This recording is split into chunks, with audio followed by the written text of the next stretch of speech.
세 사람이 평생토록 예수님과 함께 달리기를 했습니다. 그래 첫 번째 사람은 주님과 동시에 골인을 했어요. 두 번째 사람은 주님보다 조금 늦게 들어왔습니다. 세 번째 사람은 주님보다 한 발 먼저 들어왔어요. 그래 1등을 했어요. 이 세 명에 대해서 명칭을 부여를 했는데요. 첫 번째 사람은 주님과 동일하게 들어온 그 사람은 주님과 동행한 사람. 그리고 두 번째 주님보다 조금 뒤에 들어온 사람, 그 사람은 주님을 따르는 사람. 세 번째 주님보다 먼저 들어와서 1등한 사람에게는 주의 길을 예비하는 사람. 이렇게 하면서 세 명 다 모두에게 하나님의 축복과 상금을 주었다고 합니다. 여기서 중요한 것은 바로 주님과 함께 달렸느냐, 달리지 않았느냐의 문제겠죠. 그래서 우리는 우리에게 남겨진 경주를 할 때 나 자신을 위해서 경주하는 것은 아무 의미가 없습니다. 우리는 주님과 함께 경주를 해야 돼요.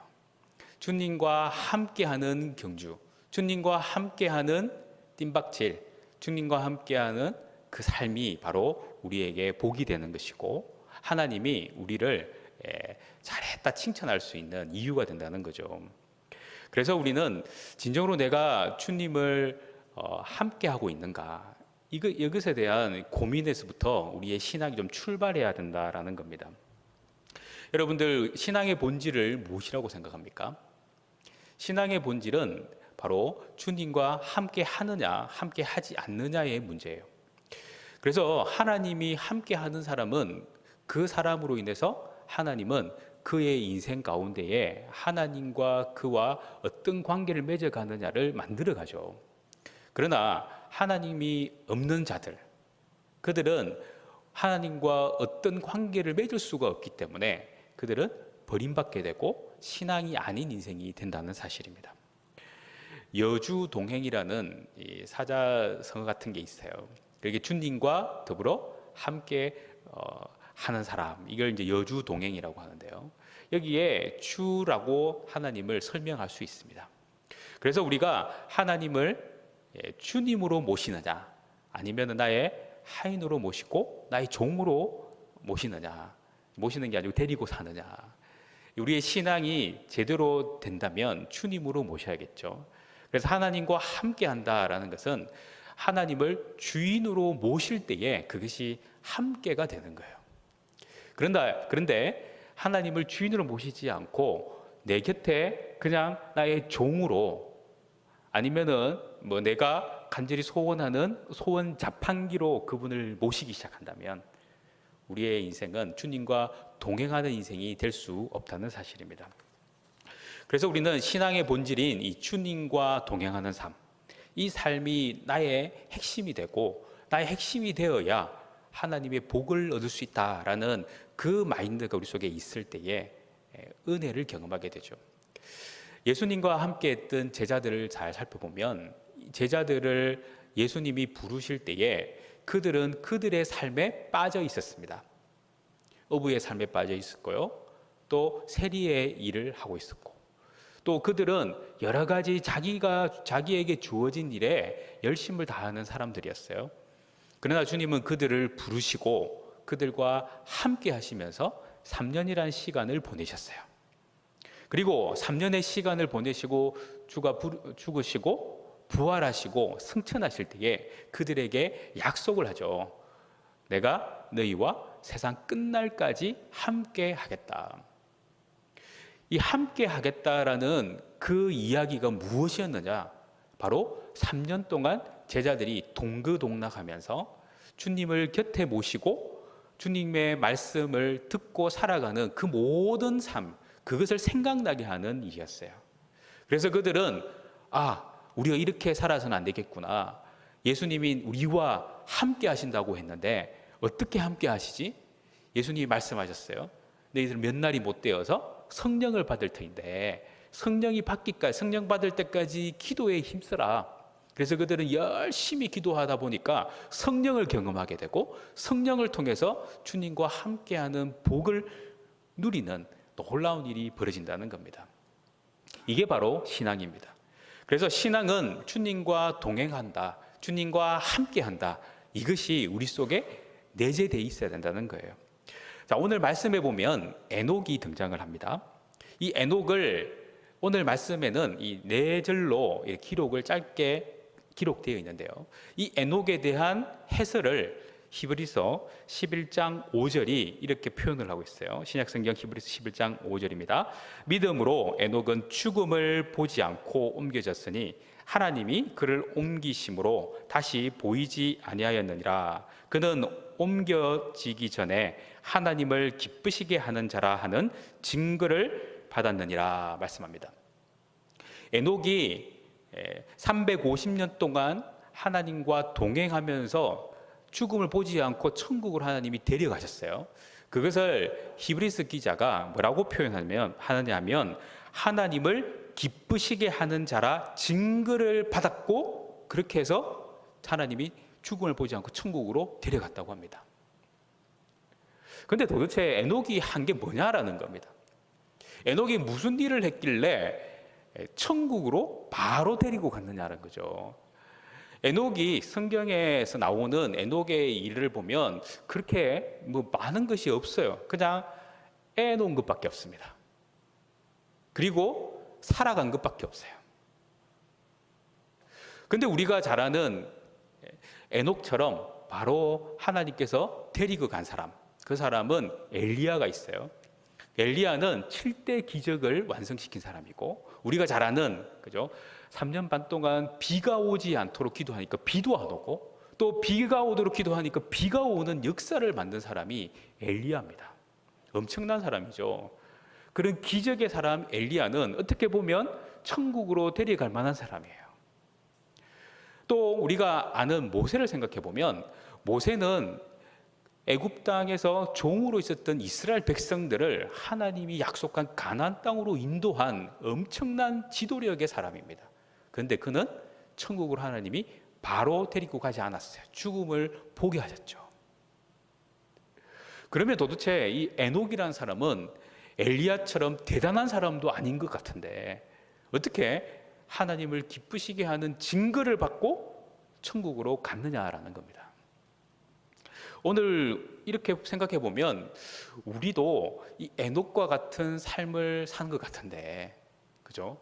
산 것 같은데 우리도 그런 일이 일어나지 않을까 하는 그런 기대감을 갖게 하는 사람이 바로 에녹인 것 같아요. 에녹은 성경의 표현으로 보면 굉장히 평범한 사람입니다. 자식을 낳고 기른 사람이었어요.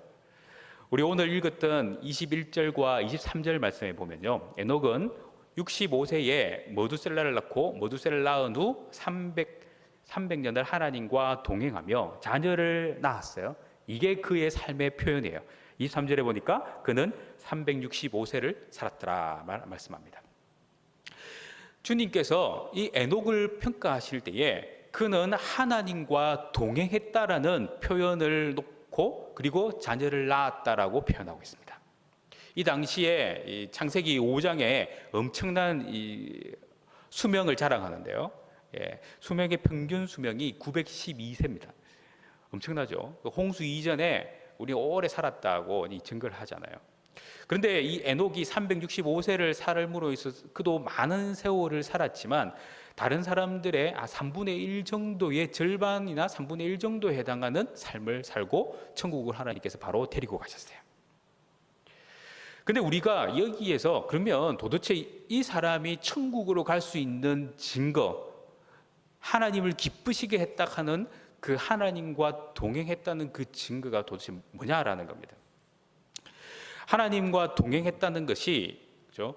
얼마나 중요하길래 그것이 하나님을 기쁘시게 하는 증거가 되고 천국으로 그를 바로 인도하는 은혜를 누리게 된다라는 걸 생각해 보면, 이 하나님과 동행하는 것을 쉽게 생각할 부분이 아니고, 또 나 자신에게도 내가 하나님과 동행한다는 것이 결코 이게 쉬운 것이 아니구나라는 것도 알 수가 있습니다.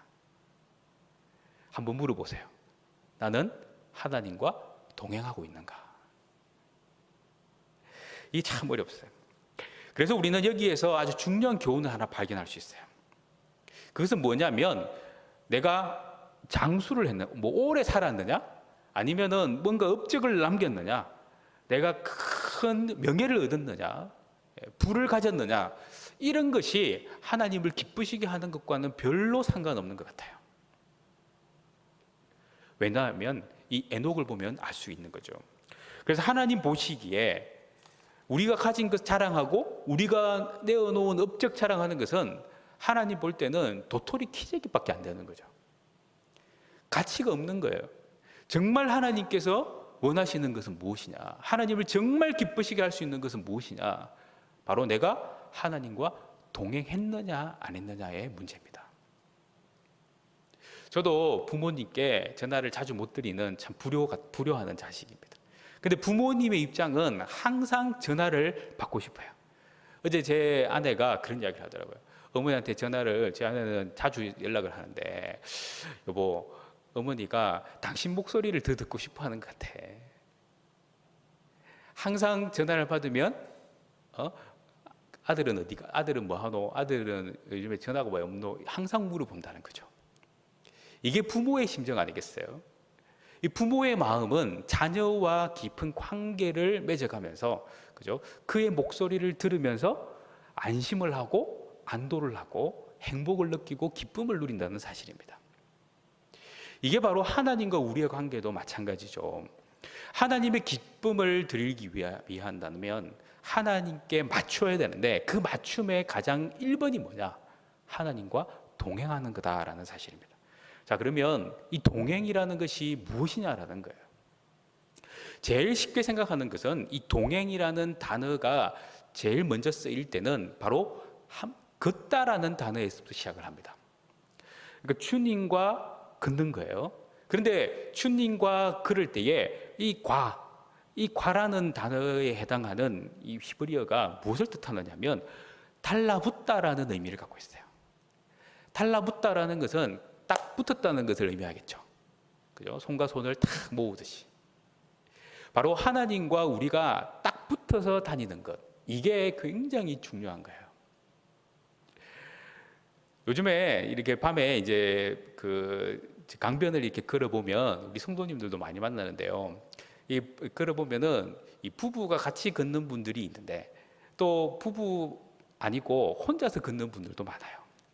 근데 이 부부가 같이 걷는 분들을 보면 손을 잡고 걷는 분도 있고 저만치 떨어져 가지고 걷는 분도 있습니다. 우리도 이게 손을 잡고 한 번씩 걸어보면 손 잡고 걷는 게 쉬운 게 아닙니다. 좀 걷다 보면은 발이 안 맞아요. 발이 안 맞으면 손을 놓게 돼요. 뭔가 또 장애물이 생기면 또 손을 놓게 되고. 이게 손 잡고 걷는다는 게, 붙어서 걷는다는 게 이게 쉬운 일이 아닙니다. 그런데요, 부부가 아니고 연인 관계에 있는 자녀들 모습을 본다든지 아니면 이 청년들의 모습을 보면 장애물이 와도 붙어가요. 어떤 상황이 와도 붙어가더라고요. 우리하고는 달라. 그래서 보면서 야, 저게 바로 사랑인갑다 하는 생각을 해봅니다. 하나님을 사랑하는 사람들은 하나님과 딱 붙어 있겠죠. 그래서 하나님과 동행한다라는 것은 딱 붙어서 걷는다는 것을 의미합니다.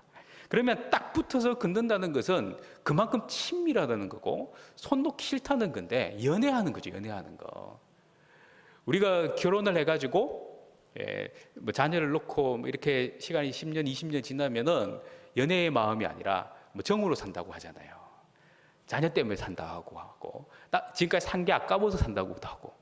이게 왜 그러냐면 우리는 그만큼 친밀감을 자꾸만 다른 것으로 표현하는 게 익숙해져 있어요. 근데 이제 그렇게 하지 말고 좀 직선적으로 당신이 좋아서 살지 뭐 때문에 살아, 이렇게 좀 직선적으로 이야기해요. 그리고 당신 사랑하니까 살지 애 때문에 사는 게 아니라 애가 있어도 당신 때문에 산다라고 말 한마디 더 하면 우리의 사랑이 아마 더 돈독해지지 않을까요? 하나님과 우리의 관계도 마찬가지입니다. 우리가 신앙으로 하나님과 이렇게 붙어 산다는 것은 내가 주님 사랑합니다, 주님 없으면 안 됩니다 라는 그 고백이 하나님은 듣고 싶은 거예요. 그리고 그 고백을 통해서 우리가 하나님과 함께하고 있고 하나님과 함께하는 그 은혜를 하나님께 보여드린다라는 사실입니다. 그래서 아마 이 에녹은 매일마다 하나님 사랑합니다라고 고백을 했을까요? 매일마다 하나님 최고예요 하고 고백을 했을까요? 왜냐하면 그래야 하나님도 그와 함께하는 것이 행복하거든요. 그런 것을 보면 우리는 하나님께 그런 고백을 안 하고 살지 않습니까? 여러분들 사랑하는 아내와 남편 사랑한다라고 매일마다 고백하시면서 매일마다 확인하시나요? 그렇지 않죠. 그렇지 않다 보니까 어때요? 또 서먹해지다가 또 그런 고백을 한 번쯤 하다 보면 또 가까워지고 또 서먹해지다가 한번 고백하면 가까워지고 이게 반복되는데 이 에녹은 이 300년 동안 주님과 동행한 것을 보면 매일마다 하나님께 고백하고 하나님을 기쁘시게 했다는 증거가 그 속에 있었다는 겁니다. 또 하나는 뭐냐면 이 사람이 자녀를 낳아서 하나님을 동행하고 하나님을 기쁘시게 한 것을 성경이 말하고 있는데요. 그 자녀 중에 머두셀라를 낳았다라고 성경이 기록하고 있어요. 이 머두셀라라는 이름이 뭐냐면 그가 죽으면 심판이 오리라라는 말로 쓰여지고 있고요. 또 옛날에는 이 장 던지는 사람이라는 뜻으로도 쓰여져 있습니다.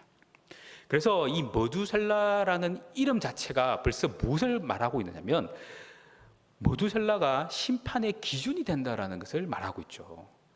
왜냐하면 머두셀라가 죽을 때 노아를 통해서 이제 홍수 심판이 일어났다는 사실입니다. 시간이 딱 맞아떨어져요. 그래서 우리는 이 에녹이 머두셀라를 낳고 300년 동안 주님과 동행하는 그 이유가 무엇이었느냐? 바로 하나님의 환상을 봤다든지 아니면 하나님의 심판을 받다든지 아마 그런 은혜가 있었겠죠. 하나님의 은혜가 딱 임하니까 그는 자녀의 이름을 머두셀라, 그가 죽으면 심판이 온다, 하나님의 심판을 선포하는 자로 이름을 만들어 놓고 300년 동안 그는 매일같이 하나님의 심판이 우리 삶 가운데 나타나지 않도록 내 삶 가운데 나타나지 않고 하나님을 항상 기쁘시게 하는 사람으로 그는 살았다는 겁니다. 다른 말로 표현하면 그는 매일마다 하나님이 나를 데리고 가셔 이 세상을 심판하셔도 나는 하나님 그 심판에서 살아남을 수 있다는 믿음을 가지고 살았다는 거예요. 우리가 주님 다시 오실 때까지 찬송을 부르잖아요. 그 찬송을 부를 때 속으로는 주님 좀 늦게 왔으면 좋겠는데 내 애들 시집장가도 좀 보내야 되고 다른 사람 손주 데리고 다니는 거 얼마나 보기 좋노. 나도 손주 한번 데리고 다니고 그렇게 주님 오시면 얼마나 좋아. 또 경제적으로 좀 어려운 분들은 내가 좀 경제적으로 좀 잘 돼가지고 하나님께 헌금도 좀 빵빵하게 하고 우리 집 좀 멋지게 지어가지고 좀 손님도 초대해가지고 잔치도 한 베풀고 끝내야지. 그런 마음이 있다면 우리는 하나님을 기쁘시게 하는 삶을 살 수가 없어요. 왜냐하면 계속 미루어야 되잖아요. 하나님을 기쁘시게 하기 위해서 그것이 만들어지길 때까지는 미루어야 되는 거예요. 그런데 에녹은 그렇지 않았던 것 같아요. 에녹은 날마다 하나님을 기쁘시게 하기 위해서 주님 오실 때까지가 아니라 주님이 시간에 오셔도 저는 감사합니다. 주님이 시간에 오셔도 나는 행복합니다 하는 그 소망을 가지고 살았던 것 같아요. 그래서 이 에녹의 모습을 볼 때에 우리가 하나님과 동행하는 삶에는 이 세 가지의 핵심적인 모습이 있지 않는가 봅니다. 그 첫 번째가 뭐냐 하면 연합입니다. 하나님이 나와 함께함에 그 연합, 딱 붙어 있다는 그 연합을 누렸다는 사실이에요. 예수님도 이 함께함의 연합, 그 연합을 이렇게 표현을 합니다. 계시록 3장 20절에 보면 볼지어다 내가 문 밖에 서서 두드리오니 누구든지 내 음성을 듣고 문을 열면 내가 그에게로 들어가 그와 더불어 먹고 그는 나와 더불어 먹으리라. 연합이라는 것은 주님이 들어오셔야 그죠? 이루어지는데 내 마음의 문이 열려야 들어올 수 있는 거죠. 내 마음의 문은 딱 닫혀 있는데 어떻게 주님께서 우리에게 들어올 수 있겠어요? 그래서 우리가 마음을 마음껏 열 수 있어야 돼요. 하나님 앞에 마음을 열고 있어야 된다는 거예요. 말씀이 내 안에 역사할 수 있도록, 그죠? 항상 하나님이 나의 인생 가운데에 관심을 가지고 있는 것뿐만 아니라 관여할 수 있도록 마음의 문을 여는 것, 그래야 연합이 일어나서 주님이 나와 더불어 먹고 마실 수 있는 은혜가 생긴다는 겁니다. 그래서 이 두 번째는 뭐냐 하면 그 더불어 먹고 마시는 교제의 삶이 일어나야 한다는 거예요. 그래서 우리는 주의 말씀이 내 안에 거해야, 그리고 내가 주님의 계명을 지키는 자로서 거해야 어떤 일이 벌어집니까? 열매를 맺는다고 표현하죠.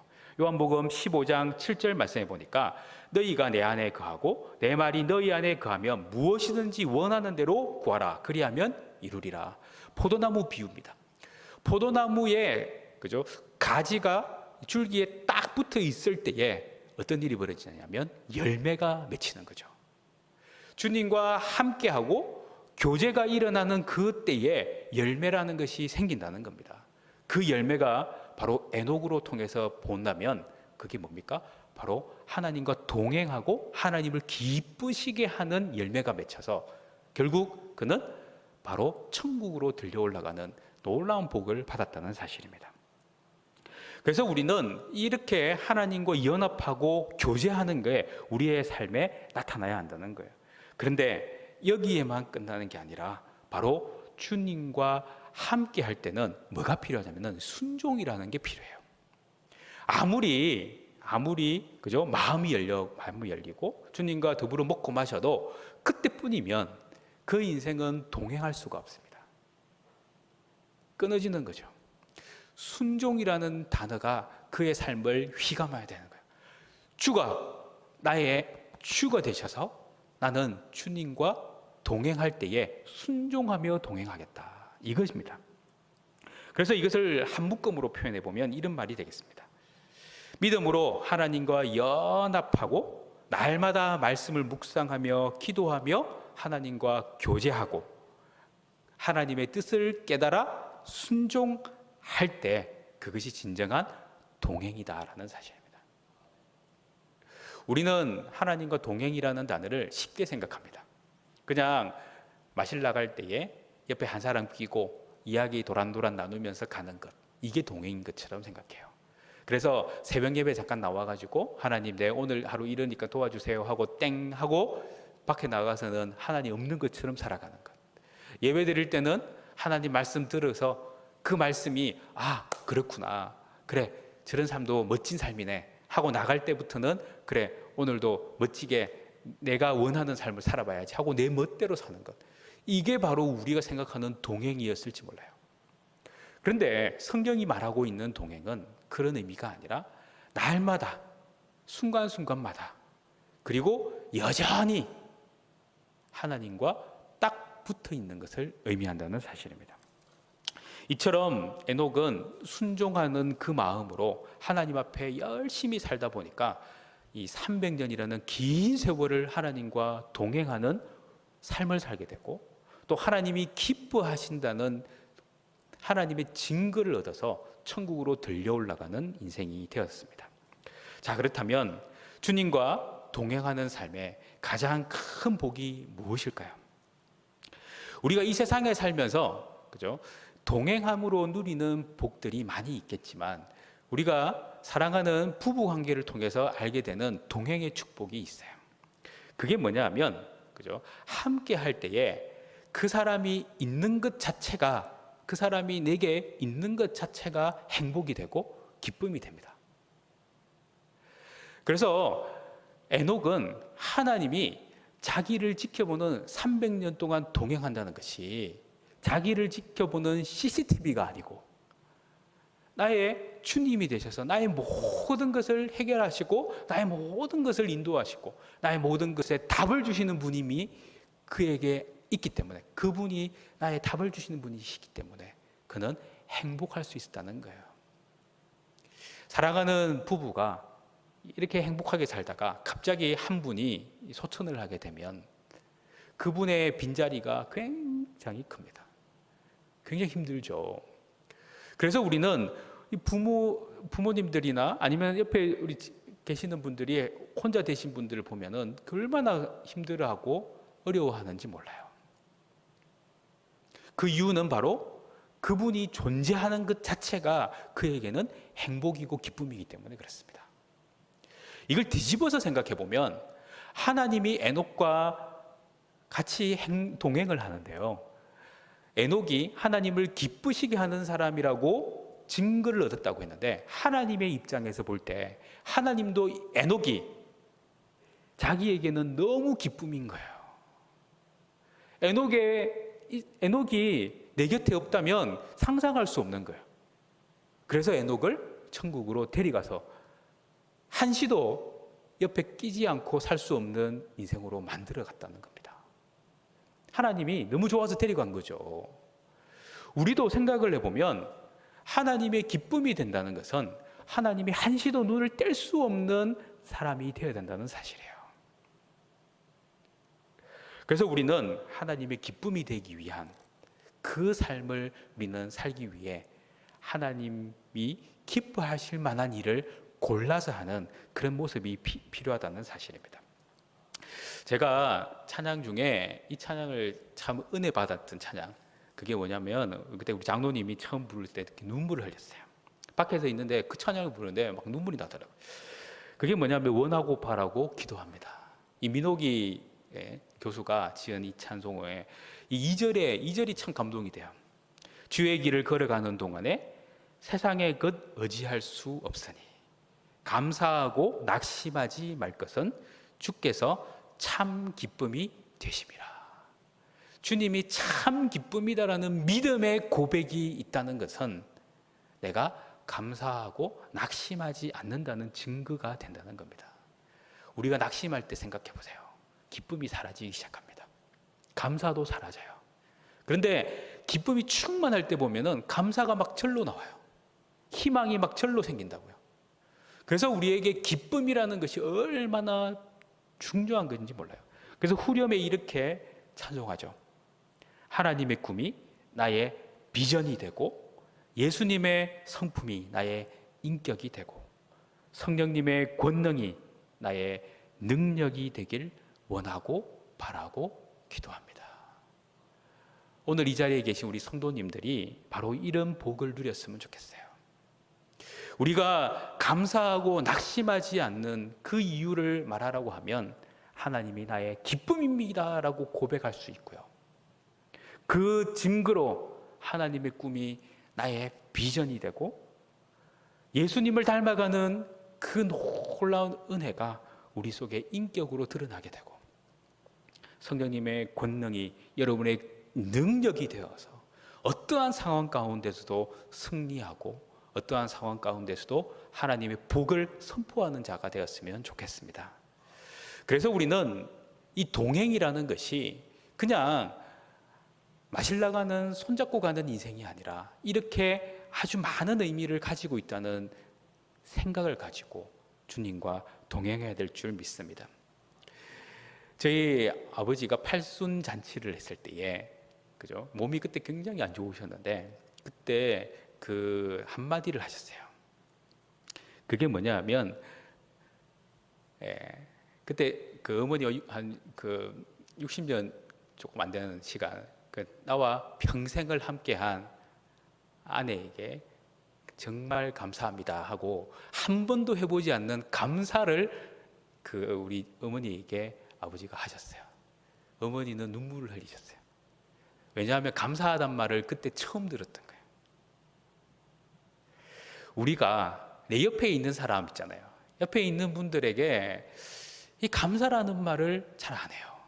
그냥 나한테 그죠? 뭐 마실 걸 주고 먹을 걸 주고 물질의 복을 주면은 뭐 감사가 나오지만 그분이 내 곁에 있다는 것으로 감사하는 적이 없어요. 근데 오늘 이렇게 비대면 예배가 막 생기고 코로나19로 인해 가지고 막 이 예배가 제대로 잘 안 되고 우리 관계가 막 이렇게 무너지는 것 같을 때 이때에 저는 우리 성도님들을 보면 감사가 나와요. 왜냐하면 이분들이 이 자리에 있다는 것 자체가 하나님의 나라를 완성하는 거고 우리 교회가 있다는 증거가 되잖아요. 내 혼자 있으면 교회가 있다는 게 느껴지질 않아요. 근데 이렇게 예배를 드리고 함께 얼굴을 볼 수 있고 나는 그분을 부르지도 않았는데 앉아서 하나님을 찬양하고 또 인사하고 같이 서로를 위해서 기도해 줄 수 있다는 것, 이게 얼마나 큰 기쁨이 되는지 몰라요. 그래서 우리 성도님들은 오늘 옆에 분들에게 당신이 있어서 너무 감사합니다, 이런 표현을 한번 해봤으면 좋겠습니다. 우리 한번 그렇게 하겠습니다. 당신이 있어서 너무 감사합니다. 시작. 예. 예. 우리는 이렇게 감사하는 분이 되었으면 좋겠고요. 또 집에 가셔서 여러분들의 사랑하는 가족들에게 너희들이 있어서 너무 감사해 하는 그 표현을 하는 여러분이 되었으면 좋겠습니다. 마지막으로 시편, 이 다윗의 고백을 읽고 설교를 좀 마쳤으면 좋겠어요. 시편 23편 6절 말씀이에요. 내 평생의 선하심과 인자하심이 반드시 나를 따르리니 내가 여호와의 집에 영원히 살리로다. 우리의 인생 가운데에 한시도 하나님은 나와 함께 하시지 않은 적이 없습니다. 그런데 우리가 하나님 손 놓고 사는 것처럼 살아요. 하나님과 눈 맞추지 못하고 살아요. 감사하다고 표현 못하고 살아요. 주님은 여전히 우리에게 내가 너를 사랑해, 내가 너를 사랑해 말하지만 우리는 사랑 고백 한 번 못하고 사는 게 우리의 모습이에요. 그러나 다윗이 고백해요. 여호와는 나의 목자신 내가 부족함이 없습니다. 그래 그의 마지막 고백이 내가 여호와의 집에 영원히 살리로다. 우리를 애워싸시는 그 사랑 가운데 있음을 믿고 우리가 당장 들려 천국에 들어가지 못해도 저와 여러분이 천국에서 영원히 살 것을 믿으면서 오늘도 감사하는 우리 모든 성도님 되시기를 간절히 소망합니다.